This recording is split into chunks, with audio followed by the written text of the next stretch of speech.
and I would think it's pretty appropriate.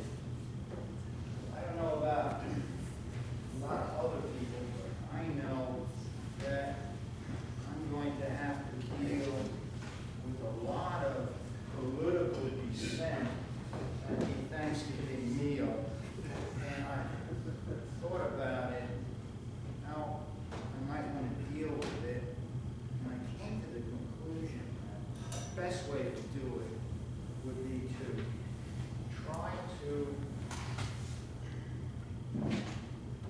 simply be patient and understand and remind people of the very fact that we live in one of the greatest countries in the world.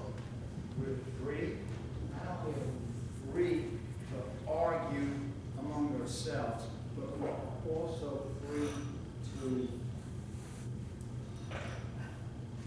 express our dissent when it comes to our political leaders. This is a marvelous gift that we have, but we should also remember the importance of simple patience. Wait and see. And then, if need be, we can protest, and if need be, we can applaud. Oh, the Chancel drama. And now, we begin.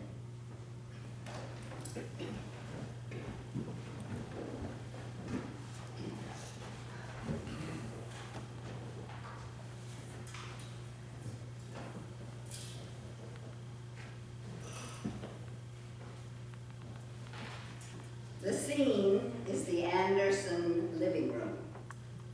Laura is heard calling from the kitchen. Jenny, you and Dora put on the tablecloth, please. Here it is. Yes, Mom. Jenny enters with Dora from the kitchen. Jenny has a tablecloth, and they put the tablecloth on the table. Rose calls from the kitchen. Jenny, when you're finished, go back for the napkins and the silverware. Okay, Gran. Jenny and Dora go back to the kitchen. They re-enter with napkins and silverware. Laura calls from the kitchen. Jenny, remember, napkins on the left with a fork on it, and a knife and spoon on the right. I know, Mom. Jenny and Dora set the table. The turkey sure smells good. Rose enters with a ceramic tureen and places it on the table. What's that? A tureen. What's that for? That's for the mashed potatoes. And gravy? The gravy will be in a special boat. Dora opens the lid of the tureen. It's empty. For now, it makes the table look nice until the potatoes are ready. Mashed potatoes, yum. The potatoes and gravy come out last because they get cold quicker. Dora, don't you ever pay attention? It's the same every year. Rose returns to the kitchen. Jenny and Dora sit at the table. I guess. We'll pay attention this year so you don't ask dumb questions next year. Maybe it'll be different this year. How? I don't know. Ken enters. He puts an index card on the table by his place, the head chair. Good job, girls. Laura calls from the kitchen. Ken, I'm taking the turkey out now. Coming, dear.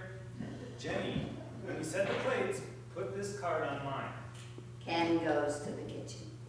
Now Dad is going to carve the turkey. Mom will set the oven on warm. Then after Gran steams the green beans, Dad will mash the potatoes. Then Gran mixes the beans with stuff and Dad puts the juice from the turkey pan into a jar. Then while the bean casserole, mashed potatoes, and turkey are warming in the oven, Dad makes the gravy in the jar. When that's done, Mom takes the cranberry sauce out of the refrigerator and Gran puts the rolls in the oven to get crusty. Then everything ends up on the table. I'm getting tired of just listening to you. But I bet you'll be plenty awake to eat. And how? We're lucky. Why? Not everybody gets to have a nice meal on Thanksgiving. I guess. It's a fact. Laura shouts from the kitchen. Oh no! Jenny and Dora jump up from their chairs. I forgot to get more flour. How can we make the gravy? Uh-oh, drama in the kitchen. Ken enters wearing his coat. Where are you going? I'm going to the store. We need flour. For what? Didn't you hear Mom? For gravy. I don't know. One day when you have your own family, you might be the one who makes the gravy. Drippings and flour. No flour, no gravy. Just drippings. Drippings? From the turkey. Dora, you can learn a lot from Jenny as long as you listen. And Jenny, you shouldn't get impatient with your sister. Yes, Dad. I'll be back in a jiff. Ken leaves. What's a chip? It means, dear sister, he'll be right back. Why didn't he just say that? Jenny shakes her head in exasperation. Rose enters carrying plates. Here, Jenny, Dora, would you like to help me? Cook? The mashed potatoes, the beans. Oh, okay. Rose leaves with Dora. Jenny sets the plates. When she finally gets to her father's place, she picks up the card near his plate. She reads it slowly, trying to understand it. Then she puts it on his plate. Dora enters. How are the beans? Okay, I guess. If you eat green food, I like the crispy things in it. Fried onions. They're onions? Barely. 1/10 onion and 9/10 fried something.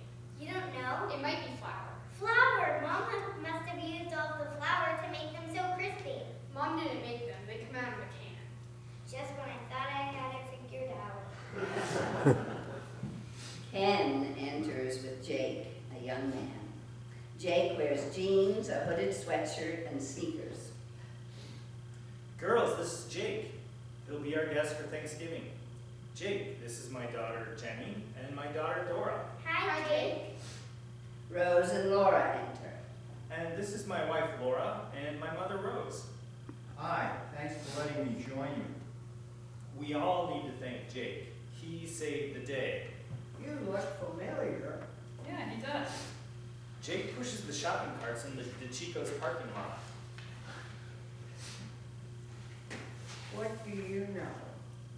When I went to the store, I was told through the locked door that the store was closed. I was ready to give up when I got a tap on my shoulder. Jake asked me what I needed, and I told him I only needed one item, flour. He got the guy mopping the floor to let me in, and here's the flour. Ken holds up the bag of flour. And with it, Jake, the hero. I wished Jake a happy Thanksgiving, but when I found out he didn't have family or friends to share it with, I asked him to join us. I couldn't believe it. No family or friends? Oh, my family, well, I've said and done some bad things. We don't need to know, Jake. Jenny, get Jake a chair. I'll get a place setting for him. Ken, give me your coat and the flour. I'll make the gravy. I'll help. Dripping and flour. Rose, Dora, and Laura go to the kitchen. Jenny adds the chair. Jake starts to sit at the table. No, Jake, over here, at the head of the table. Oh, but, No, I insist. Jake goes to sit at the head of the table. Jake, I'll take your sweatshirt. Jake takes off his sweatshirt and hands it to Jenny. thank you. No problem. I mean, you're welcome. Rose and Laura enter. Rose carries a tureen. A tureen of mashed potatoes. Ken takes it and sets it on the table. Rose goes to the kitchen and returns with a tray. The beans and cranberry sauce. Ken takes it and sets it on the table. The rolls. Ken takes the basket of rolls and sets it on the table. Dora enters proudly. The gravy. Everyone applauds and take their seats. And now we say grace. Ken notices that his card is on Jake's plate. Jake, the grace card is on your plate. Read it to us. They all bow their heads. May you be made strong with all the strength that comes from his glorious power. And may you be prepared to endure everything with patience, while joyfully giving thanks to the Father, who has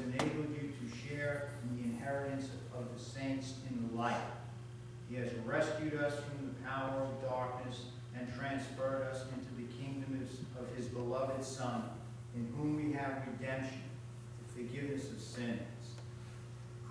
Amen. Now I know what the grace card means. Isn't it the same every year? No, not this year. This year it's really different.